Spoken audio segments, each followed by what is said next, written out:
দেখছি মন, এই দিল ভেঙে চুরমার হয়ে গিয়েছে। গতকাল থেকে এই বুকের ভিতরে এত চাপ অনুভব করছি। যখন আমি মৃত্যুর সংবাদ পাই তখন আমি এক প্রোগ্রামে আলোচনা করছিলাম।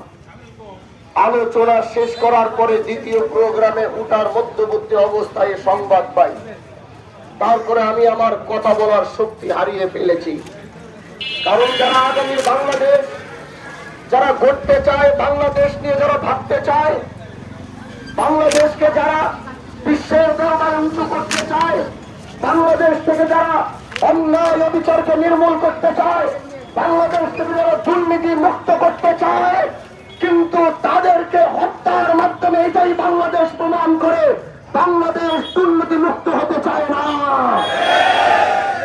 ভাই আমার, আগে ওই সন্তান ছিল বাংলাদেশে এমন মৃত্যু অন্তত আমি আমার জন্মের পরে খুব কম দেখে